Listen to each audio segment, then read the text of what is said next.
आदरणीय समस्त कविगण आज इस मंच पर आमंत्रित हैं। एक परंपरा का शुभारंभ यहां पर किया गया, क्योंकि हम सब लोग भारतीय परंपरा का नूतन वर्ष मनाने के लिए हर सदैव प्रेरित रहते हैं, क्योंकि ये मानते हैं कि हिंदुस्तान की आजादी के बाद इस भारत ने सब कुछ अपना स्वीकार कर लिया। तो आज ये जरूरत है कि भारत के मंत्र को, भारत के तंत्र को, भारत के स्वाभिमान को जन जन तक पहुंचाने के लिए, जब दुनिया के लोग कहते हैं कि भारत दुनिया की सबसे बड़ी ताकतवर शक्ति है, दुनिया में भारत सबसे बड़ा जनसंख्या में देश है, दुनिया में भारत सबसे बड़ा भौगोलिक देश भी है, तो भारत के लोगों के सामने प्रश्न भी आना चाहिए कि हम 1 जनवरी को मनाने वाला जो सौर है, जो नया वर्ष है, वो हमारा अपना वर्ष नहीं है। अगर हमारा अपना वर्ष है तो गुड़ी पड़वा से प्रारंभ होता है, और इसलिए वर्ष के प्रारंभ के लिए हमने आयोजन किया गया। 31 दिसंबर की रात को जो कुछ भी घटनाएं घटित होती हैं, जितनी मारकाट होती है, जितने भयानक दृश्य आता है, टीवी के समाचार बनते हैं, लोग लिखते हैं कि इतने लोग दारू पीकर मारे गए, इतनी हत्याएं हुई, इतनी लूट हुई, लेकिन ये भारत का ही वर्ष है कि जिस दिन भारत का नूतन वर्ष प्रारंभ होता है, संपूर्ण हिंदू समाज नहीं, संपूर्ण भारतवासी व्रत धारण करते हैं, कोई अपराध की प्रवृत्ति का त्याग करते हैं, देवी की स्तुति करते हैं। हम राम की नवमी मनाते हैं तो इसी कैलेंडर के आधार पर, महावीर की जयंती मनाते हैं तो इसी पंचांग के आधार पर, गुरु नानक जी की जयंती मनाते हैं तो इसी पंचांग के आधार पर, महात्मा गौतम बुद्ध की जयंती मनाते हैं तो बौद्ध पूर्णिमा इसी पंचांग के आधार पर, हम अपने बेटा और बेटियों का शादी ब्याह करते हैं तो इसी पंचांग के आधार पर। जब सब कुछ हम इस पंचांग के आधार पर करते हैं तो हमारा नया साल भी हम इसी वर्ष और इसी दिन से भी शुभारंभ क्यों न करें।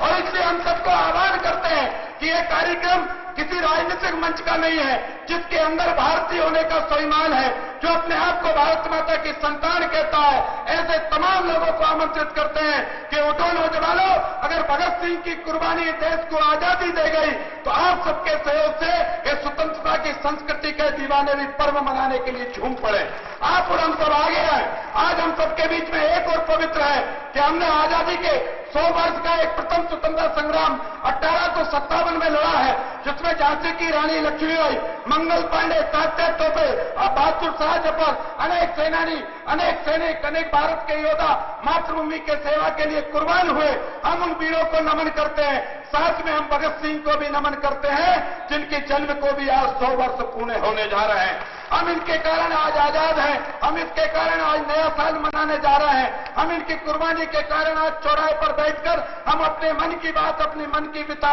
अपने कवियों के वाणी से सुनने के लिए आज हम बेताब हैं। इसलिए ऐसे शहीदों को भी हम बारंबार प्रणाम करते हैं, आप सबको भी नमन करते हैं और आप सबसे प्रार्थना करते हैं कि आप नए साल का अगर किसी को शुभकामना दें, आप नए साल की किसी को बधाई दें, आप नए साल का किसी को संदेश दें, तो गुड़ी पड़वा और चेटी चांद से जो नया साल प्रारंभ होता है, इसका बधाई संदेश दें, इसके शुभकामनाएं दें। ऐसे में आप सबसे प्रार्थना करता हूं, आज भारत के अनेक कवि यहां पर विराजमान हैं और कई मुद्दन विद्वान हैं। कुछ कवियों को हम 2-3 साल प्रतीक्षा के बाद वो आज हमारे कार्यक्रम में यहां पर आए। मैं राजा भोज की पवित्र नगरी में उन सबका हार्दिक स्वागत। ये वैसे तो प्रदेश की राजधानी है, पर ये वैचारिक राजधानी बने, ये राजा भोज की राजधानी बने, ये संस्कृति की राजधानी बने, ये संस्कार की राजधानी बने। इसलिए मैं कविवरों को प्रार्थना करता हूं कि जिन कवियों की वाणी के कारण ये देश आजाद हुआ, पूरे भारत में नई जवानी का अगर संकल्प लिखने के लिए अगर हमारे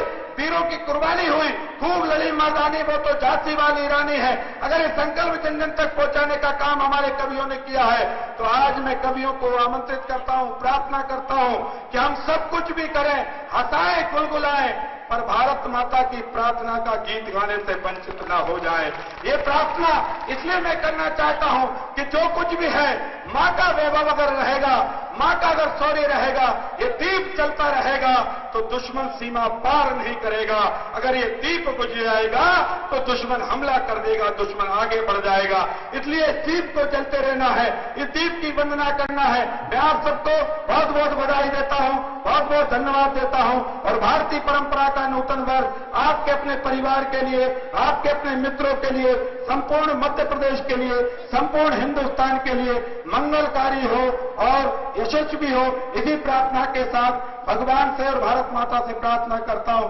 भारत माता की